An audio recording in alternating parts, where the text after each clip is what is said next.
thing we were trying to do is essentially gather our parents, gather our children and family members and confirm that they're safe, and then kind of figure out what's the next steps. We took information from a lot of different places.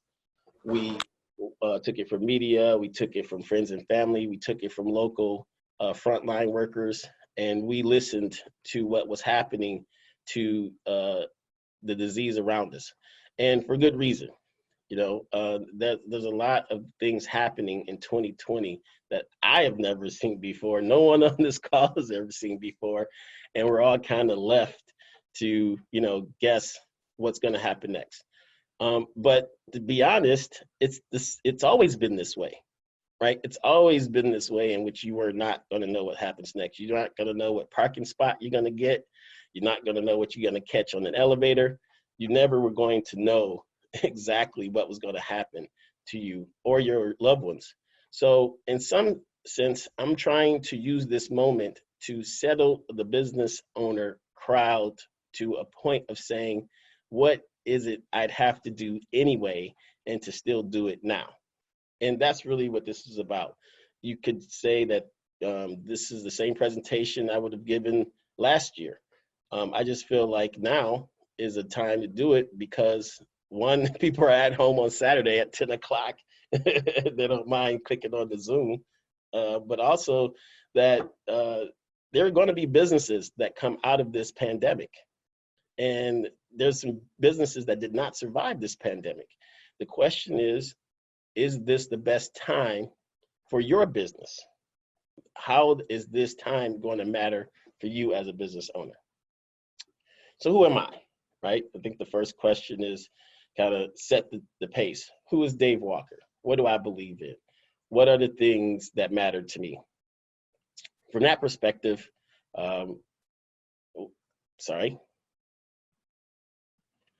From that perspective, you need to know that my outrageous goal is to own an NFL team and win a Super Bowl. When you wake up every day, you must have a feeling that something excellent is going to happen. You have to have a feeling that something good is going to happen. And for me, it's about setting your outrageous goal. And that's why I encourage everyone, if they haven't, to think about that for a second. Like, what is your outrageous goal? For me, I've always wanted that Super Bowl trophy. There's only three ways to get it: as a player, as a coach, or as a owner. So my goal is to own the team and win the Super Bowl, because you don't want to have the team without the Super Bowl. But every day I ask myself if I'm getting one step closer to my outrageous goal or not. I don't have to get there tomorrow, and there's no time limit on your outrageous goal, but you should have one. You should have one as an individual, but certainly as a business owner to say, where am I going ultimately? So who is Dave Walker? A little bit deeper than that. I have 4 daughters. They all have different personalities. And my oldest is off to Stanford. Go Cardinal in the fall, hopefully. The next one, she's 18. I have one that's 16 who's training to be a pilot. She's going to be licensed in the next year or so. I have a middle schooler that is figuring everything out, and as you should in middle school. And then I have a younger one that's a practicing chef. I think she just says that so she can eat more often. She loves to snack. But managing a family is part of being a business owner. So I offer that to let you know a little bit about who I am. And the matriarch of our family, my lovely wife, Cheryl, she actually has her own business. So Skylar, the youngest, has a business, and my wife is also a business owner. So from that perspective, I incorporate and fold in not just what I'm saying to you, but I preach it within the organization inside my house. My wife, I'm so proud of her. She has been through what people have been through on this in terms of wondering where should I take my business, and to root for her and watch her get to this point where she has a successful sex therapy practice. Very proud of her. And, I can sit here and watch this slide all day, but we shall move on. So my background is I'm originally from Detroit, went to Michigan, wore this today. I don't care if there's any Buckeyes or Spartan fans on. I'm just kidding. Go Big Ten. And I went in engineering thinking that, I loved math and I loved the manufacturing side of it, but didn't fit my personality. So I went on to law school and then ultimately moved here to Atlanta. Here in Atlanta, I actually have multiple businesses. One is a Star Walker, which is a bottled water manufacturing and distribution company. This is the distribution arm. We have Positivity Alkaline Water, very good, our warehouse on 75 and Windy Hill. And we also distribute nationwide Integrity water as well. In addition to distributing water, we're actually in the process of building a bottled water plant. One of the things that this plant is designed to do is to create a smaller footprint to distribute local bottled water as opposed to a national plant that could be as big as 10 football fields. These small plants would both produce and recycle local bottled water. So just to give you an idea of my engineering side, this is like the inside of a bottled water plant and how it works. So this is a line of bottled water, and this is kind of the smallest version of what a micro bottled water plant looks like. So for all the geeks out there who are interested in engineering, they'll enjoy that. I'm also have a NFL agency. I have the world's greatest long snapper. He's my first client. I've been an NFL agent for a couple years. It's been absolutely fantastic. I've met some great people along the way. I'm not sure what's going to happen this season. And we're just going to pray that everyone stays healthy and that whatever we do in this, that people enjoy the moment that they have. The world's greatest long snapper will one day play in the NFL. We will just figure out which team here wants to be brave enough to pick them up. So, but the heart of everything, I'm a business attorney. And my job is to help my clients advance their goals in business. And in doing that, I've done it for 22 years. Worked at some big law firms. I was president of a venture capital firm. I took a company public. I was corporate counsel to a public company. And I really have enjoyed being a transactional attorney. I don't do any bad news law, like divorce or criminal, DUI or bankruptcy. So if you have any questions about any of those topics, I will not be able to help you. So I've worked with large businesses, small businesses. In general, the business owner in both settings have different issues. Because they all have different business models, but there's still a core administrative structural issue to every business, regardless of what size it is. And in 2008, when I first did this presentation, when I first opened my law firm, this is just a number of different clients that I worked for in different industries. And because I focus in on size in the phase of starting up and the smaller, that's mostly been the backbone of my practice in transaction. And also these clients have had businesses all over the country in different states and cities. Now, I focus here in Atlanta and I live here in Atlanta and my practice and businesses are here in Atlanta. But my point is that I've talked to clients and held other businesses that had interest in other areas.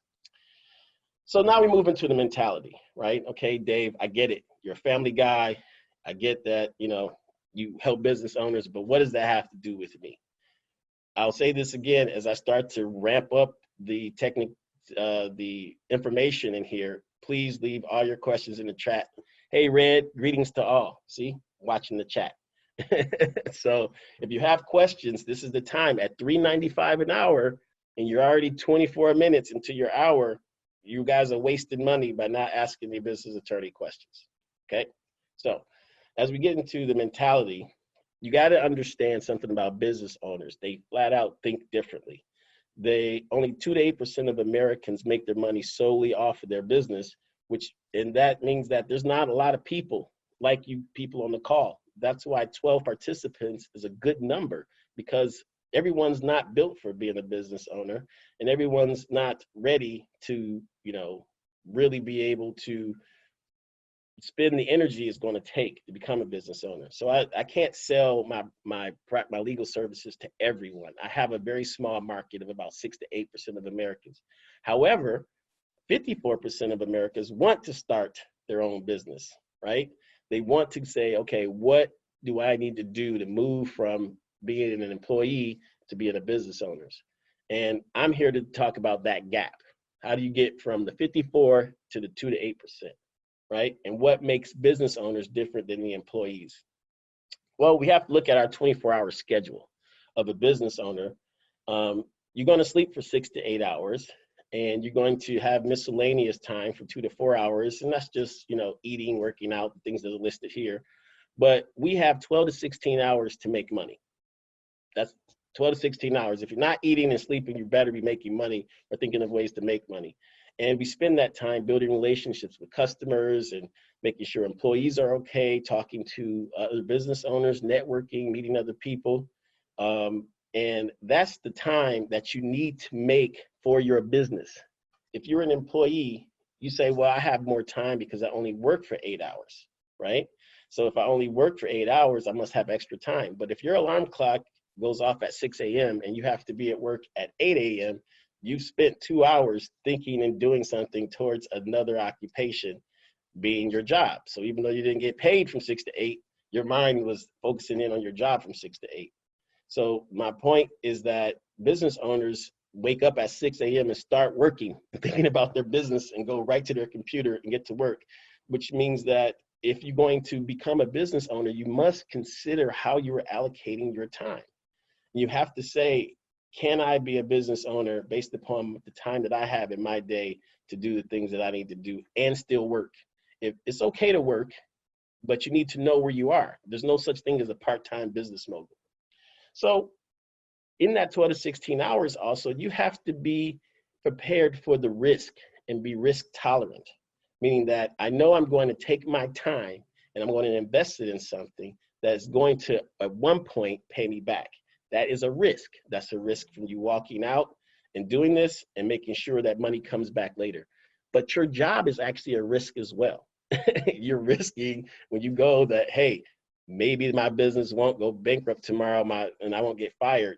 So the risk is there whether you're a business owner or not. But as a business owner, the reward, right, is greater. And I think the fear is that you won't be able to make the money that you made as an employee. So it's important that you use your 12 to 6 hours efficiently as a business owner. You must think about revenue, make more money, because as an employee, if you want to save money and your income's here, and if you want to save money, it's your expenses here, and you're trying to, create less expense so you can save money. As a business owner, your expenses are here and your revenue goes up and down past your expenses. Some month is below, some month is way above. But that's the variance that occurs. But you have to constantly concentrate on that revenue number and not on this number, the expense. The expenses are fixed in business world. You just got to make more money. And how do you do that? You have to outsource things you don't specialize in. A lot of good business owners understand that, hey, if I have something that I don't do well, then I will go ahead and find someone who does it. So outsourcing specialized services is one way to avoid being stuck in what I call paralysis by analysis. So I can do the plumbing at home. I'll give myself an hour and then I'll call a plumber. I can, build a website. I'm sure if I went to WordPress and pressed some buttons, but that's not what I specialize in. So one of the things that keeps people from getting off is that they get stuck on an issue that they're not going to make money from. And so if I make money as a business attorney, I want to be in front of other business owners. I don't want to spend time on my plumbing, my website.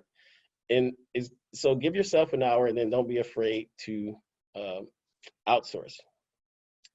Let's see. Oh, I got some chat questions. Let's see what we have here. My biggest challenge right now is hiring official part-time people for the first time. I'm used to hiring freelancers here and there as needed on a per project basis, but I really am at the point where I need part-time help. What is your advice for doing that for the first time? beyond finding the right talent financially, ensuring you plan it out right, et cetera, set them up in ADP perhaps. So it's a great time to hire people. We're going to talk about that later because there's 40 million people out of work. And if there's 40 million people out of work, I guarantee you there's a lot of good people got let go by some really bad companies. And they were probably overperforming anyway, and they're looking for new opportunities. So this is actually the excellent time to find that person for you. If you're going to find a part-time person, the first thing you do is you have to be honest. Tell them it's part-time. Don't sell them that it's, going to be full-time. So you go out and find part-time. Two is you have to make a list of what that person's going to do if they were sitting in your office right now. So if you say, okay, this is what my part-time person would do, and then you take that list and you put it in the job posting. You say, listen, this is exactly the person I need that does these things. If you can do these things, then give me a call or, click the link, etc.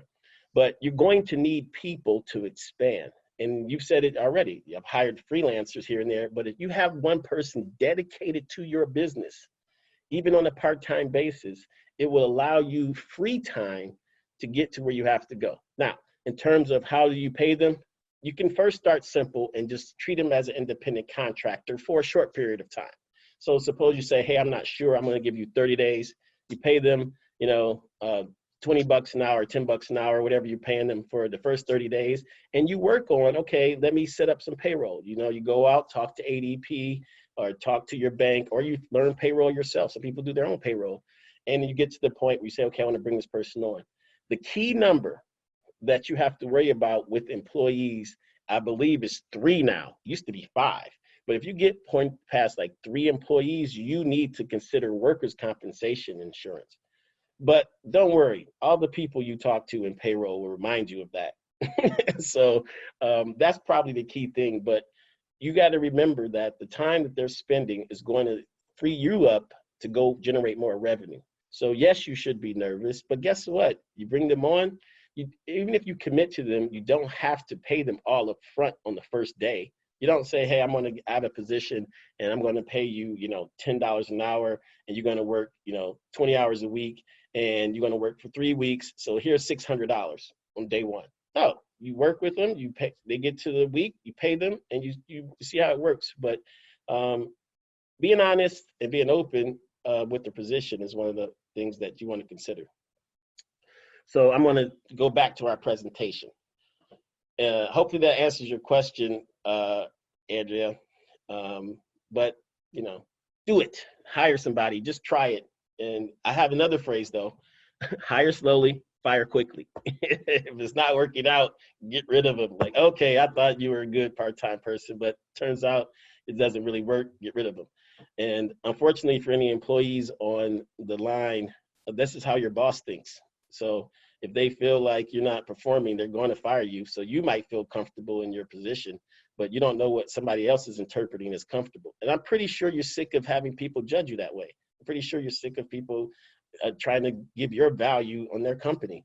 And this is what this is about. It's about trying to free you from that annoying little boss in the back of your head and you becoming somebody else's boss, but doing it in a more pleasant way, doing all the things with your employees that you wish you would have been treated when you were at your place, and doing it from the ground up. That's how you make change. And this is the best time to create change. If you are not happy with the way your employees are treated at your job, you can change that by creating another company that treats people better. That's what this is about. And there's no special way to start a business and treat people. You just have to be yourself and get advice from other business owners about that. So good question. We talked about outsourcing. I know this is fast for me. I'll go a little bit slower. Again, just to reset, we're thinking about revenue each day, spending our time on revenue. We're thinking about outsourcing things that we don't understand. And we're thinking about growth in our 12 to 16 hours by building more relationships and going out to meet more people.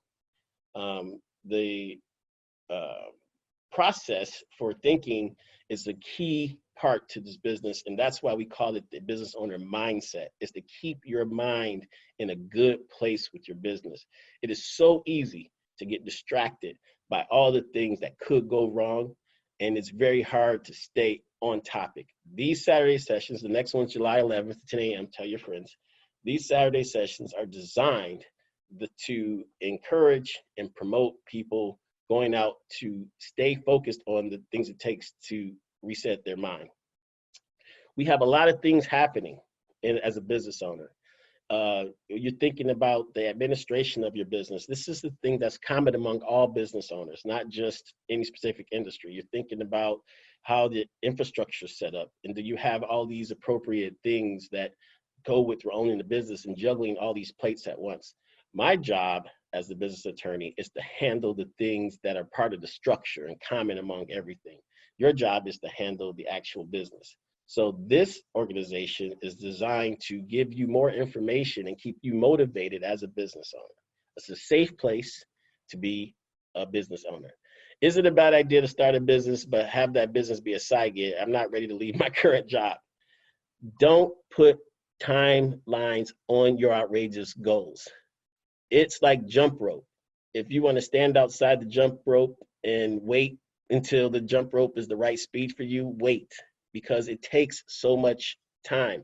I find that the more information you take in, the more confident you feel. If you're not ready to leave your job, then you're not ready. You will know based upon the information you receive when the right time is. But don't put pressure on yourself to start your business today. Just put pressure on yourself to keep thinking about starting your business, and you find the right time. But it's not a bad idea to start a business. Everybody has an idea for a business. They just don't know how to move. And guess what? Before you spend any money, time is on your side. So what we're trying to do here is we're trying to reestablish your mindset and create these business owner habits that are going to lead to results in your business. And we're going to do that by essentially taking the negative thoughts you have and replacing them to the point where you have clean thoughts. So everyone who's stuck in their business right now have these negative thoughts about what could happen and how come I don't have all the appropriate things. And this person who tried to start their business, they told me that I couldn't do this. And this person said that they got sued when they tried it. So you have these negative thoughts. I can't take those negative thoughts away in a, half-hour Zoom call. I have to keep giving you positive thoughts and pour it in like dirty water until ultimately you'll have clean water. So this is a process, the mindset. And today is another drip into your glass to say, okay, you know what? I can see where I want to start this business. I can see why, where I'm going and what's going to matter and how my time is going to go. And we're going to take each day and each moment and each weekly meeting to add to that glass. So the things that we'll be covering is, we talked about it today. What's the business? What is a business owner? Where is your business today? What is the business owner's mindset today? How is everyone else dealing with all this? And then obviously with me leading the call, what does an attorney do for the business? So as I mentioned, there's really 3 phases of your mind in a business. You have structure. That's the kind of the beginning of the business and the things that go around it. Then you move into a cash flow. Once the business is open and formed, you have cash flow, which is like, hey, how I'm going to make money. And then if you've already been lucky enough to have good structure and to have good cash flow, you're thinking about how do I grow it? How do I duplicate it? Either you're trying to acquire another business, go public. There's growth at the top. And I figure this makeup is about the makeup of the people on this call. 60% of the people on this call are probably thinking about the structure and how to start a business.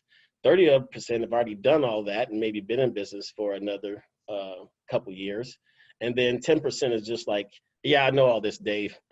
So those people are clearly in the growth and they're just taking time to network and meet with other business owners. So as we go through this, I fully expect for you to bounce around in each of these rings at every given point in time.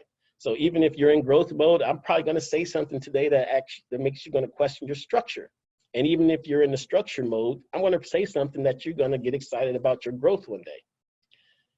So when we talk about structure, it's all about those inner things that people are trying to focus in on. And I will say to you as a business attorney, a lot of these structural things center around your business formation. Now, when you form an entity, you have the beginnings of a business. Now, let me be clear. Forming an entity means that you have to file some paperwork to actually activate your business.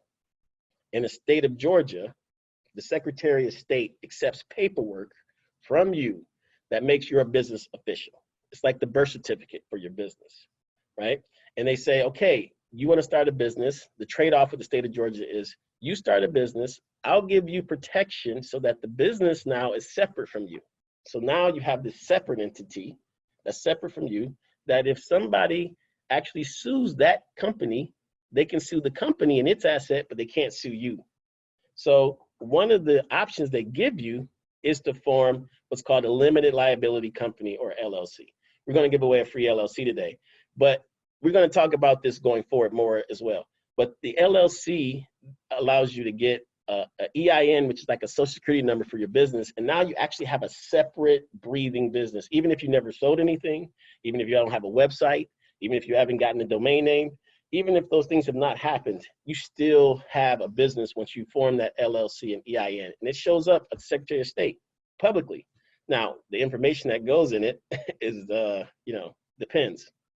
So having that allows you the personal liability protection. It gives you the professionalism that people can search your name and find it. And then it gives you a corporate record so you can start to accrue time to apply for business credit. Because just like a person, if you have no credit, your first credit is the hardest to get. Same thing with a business. When you first get your LLC form, you first get a tax ID number, your business doesn't have any credit. So you got to get that timestamp going. So that's why I always encourage people to form an LLC as soon as you can.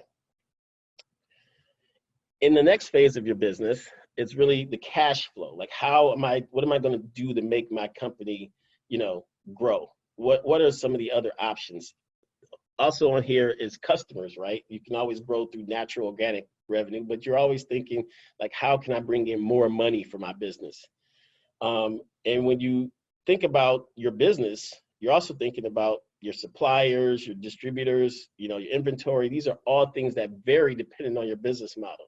So we've gotten out of the structure, and now we're thinking, as an attorney, what do I do to market myself? As a bottled water company, what do I do for inventory? As an NFL agent, what do I do for branding? Each business has separate things besides your structure you have to think about, and that's in your cash flow section. So then you have another section of your business, which is just flat out growth. And how do I continue to build relationships? How do I continue to build an exit strategy for me and other investors? How do I give back? How do I donate my time? All of these things come together, and this is kind of a business owner's mind. It just bounces around like a little pinball machine through all these little hexagons, and and it's okay. If this is all freaking you out, it's okay. The point of this slide is to let you know that it's happening to everybody, not just you. And as a CEO, your job is to figure out which ones do I want to manage, which ones do I hire people to manage, and which ones, is applicable to me. You might have a hexagon on here that's not applicable to your business that you're worrying about.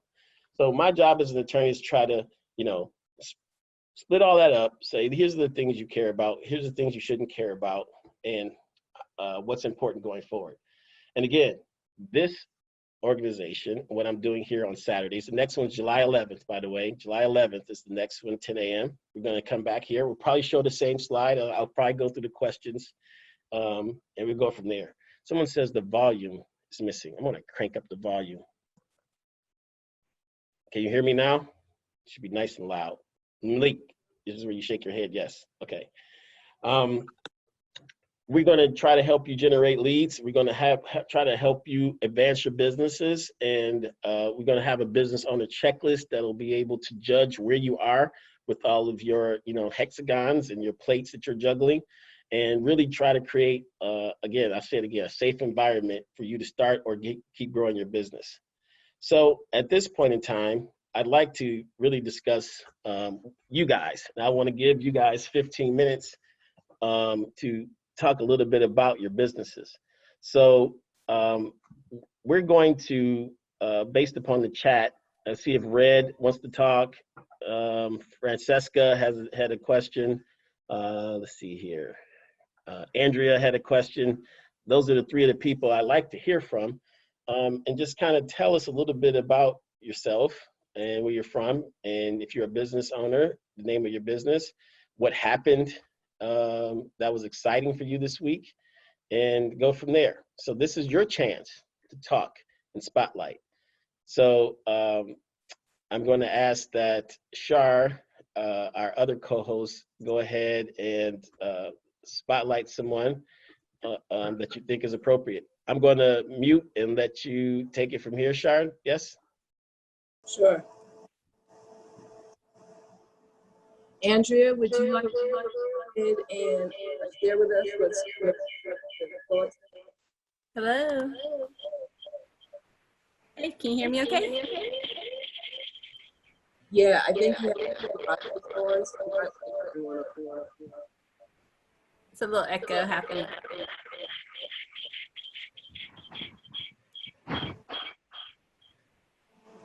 You might have to mute your. So, Andrea, I think echo's happening on your end.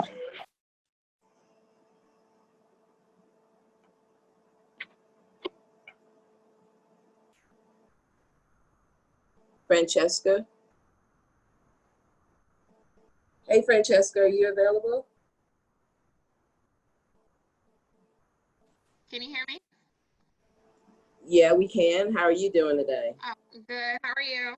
Oh, we're good, thank you. So I do not own a business, but given all the craziness that has happened with the pandemic and seeing how everyone has been at the mercy of their employers and could be fired at any time, I was thinking it might be a good idea for me to start some kind of business. However, I'm still in the mindset of I don't want to jump into being an entrepreneur full time.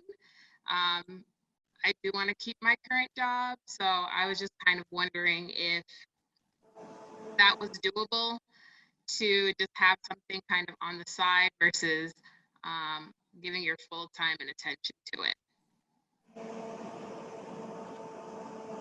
Dave, do you want to jump in there and answer that for Andrea? I mean, sorry, for Francesca. Okay, yes. I think, Francesca, you are putting too much pressure on yourself, and we should start with the basics. Forget about what you're currently doing, and let's start with your business. You're going to have to offer a service or product, right? And in order to offer that service or product, you are going to have a business entity. So as a business owner, you have to form your LLC.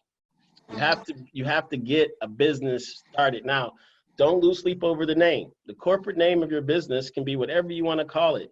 And people think like, well, what if my name is not available, or what if someone wants to sue me over my name?